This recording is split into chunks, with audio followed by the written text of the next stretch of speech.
My name is Avril Daly and I'm a solicitor in the Employment Department of Mason Hayes & CURRAN. I'm going to give you some tips today as to what startup companies can do to get the basics right when it comes to employment law. Really, as a brief introduction, it doesn't matter whether you employ 5 people or 5,000 people. The same employment law rules will apply. Even though everybody knows that employees are a vital part of any business, they can often get lost in the mix of the day-to-day trials and tribulations of trying to stay afloat. And unfortunately, the failure to comply with employment law obligations can be very costly for employers, whether that failure arises from a breakdown in the employment relationship, which could lead to litigation, or whether it arises from an inspection by the National Employment Rights Authority, which is known as NERA. So it's very important to get things right from the beginning, to the extent possible. And with that in mind, I'm going to give you 5 top tips for getting the basics right. My first tip is to get your house in order, and that means giving your terms and conditions of employment to your employees on time. Under Irish law, employers are obliged to give a copy of employees' a copy of their written statement of terms and conditions within 2 months of them starting employment. Now remember, this obligation doesn't mean that you have to spend a lot of time or money drawing up sophisticated contracts of employment. It just means that you have to give your basic terms and conditions of employment to your employees, and they can be quite simple.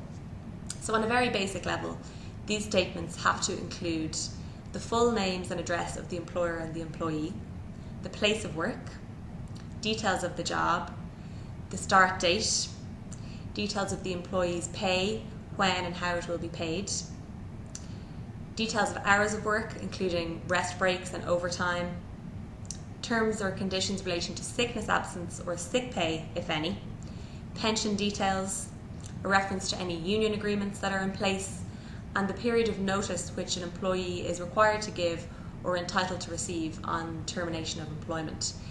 Now, the period of notice will depend on 2 things. First of all, it'll depend on what the employee's contract says, but it'll also depend on their length of service. So while a contract of employment can provide for more notice than an employee's statutory entitlement under Irish law, it can't provide for any less. And if it is less than an employee's statutory entitlement under Irish law, it won't be valid. Now, if you want to make any changes to an employee's terms and conditions, that the changes will need to be notified in writing to the employee within 1 month of the date that the change takes effect. And if it's a material change to their terms and conditions, such as a change to their pay, their consent will probably be required first before you do it. My second tip is to put procedures in place that you can follow if things go wrong, and to actually use and deliver them. So it's very important to design some basic HR policies from the beginning and to actually use them. There's no point having wonderfully drafted policies at the bottom of the drawer in the office. You have to actually give them to your employees, and you should also put them online or on your intranet if you can. So to begin with, there's a statutory obligation on employers to give their employees a copy of a disciplinary procedure within 28 days of the employee starting employment. That obligation comes from the Unfair Dismissals Act, which requires you to give a copy of the procedure that would be used if the employee was going to be dismissed. So they need to know what's ahead of them. So the disciplinary procedure on a very basic level has to include things such as how the complaint or the allegation will be dealt with, how many stages will be followed in each process, the employer's right to choose when the procedure will begin, the right of representation of the employee, and whether there's a right of appeal. Now, apart from the disciplinary procedure, we would also really strongly encourage employers to prepare and to issue a grievance procedure, which is basically a procedure for dealing with employee complaints, a bullying and harassment procedure, which is a procedure for dealing with complaints on bullying and harassment grounds, for example, in relation to equality issues, and also an email and IT usage policy. My third tip is to keep your house in order. And that means updating your contracts and your policies or your terms and conditions. So I've spoken about the importance of putting in place basic contracts of employment or terms and conditions and policies from the beginning. Now, while that's a great first step, you have to remember to update your contracts or your terms and conditions and your policies as your business and your employees develop. As businesses evolve, your terms and conditions and your policies will have to change to reflect that. There's no point having a simple contract of employment for a junior database developer who then over time becomes vital to the business and moves up the ranks to a more senior position. For that kind of employee, you would need to amend their terms and conditions to reflect their new role in the business. You should also try to keep a proper file on each employee, and this means that if you need to find information on somebody quickly, it'll be a lot easier. My fourth tip is to make sure you know what obligations you have to your workers. And I mean by that is you need to know whether you're dealing with an employee or an independent contractor. So only an employee will be protected by the full range of employment law legislation. Basically, employers can engage people on either contracts of service or contracts for services, but only a person engaged under a contract of service is an employee. And I'll explain what that means. An independent contractor or a self-employed person will have a contract for services.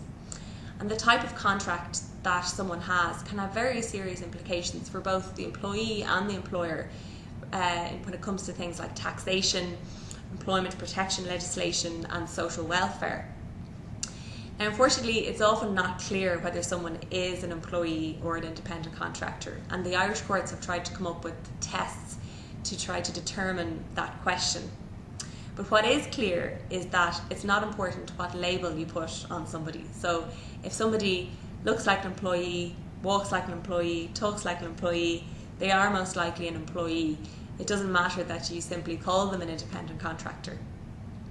Some factors that might be taken into account in deciding that someone is an independent contractor rather than an employee are things such as where the person is responsible for their own taxes and they don't pay PAYE or PRSI, where they're responsible for their own insurance, where they have no fixed working hours, so they might come and go and do an hour here and there, where they work for other people as well as you, and where they're not under your direct control.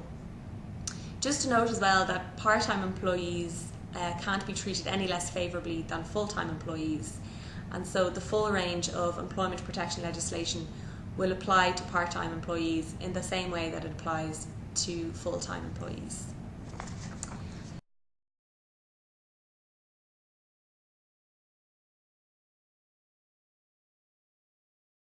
You know where you stand in relation to sick leave and sick pay.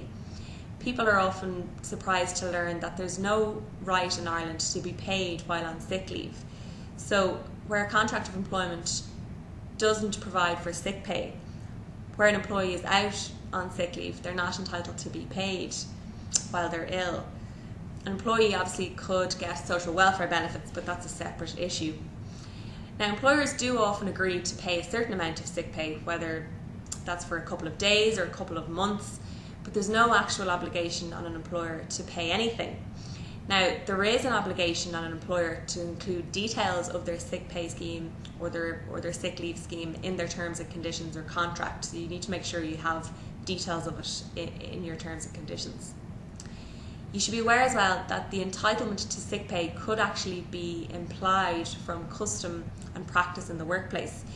So if you've always paid sick pay to somebody, it might be difficult to turn around and say to somebody, we're not paying you sick pay, even if their contract doesn't entitle them to it. In any event, you should put clear rules in place for dealing with a situation where someone is sick and unavailable for work.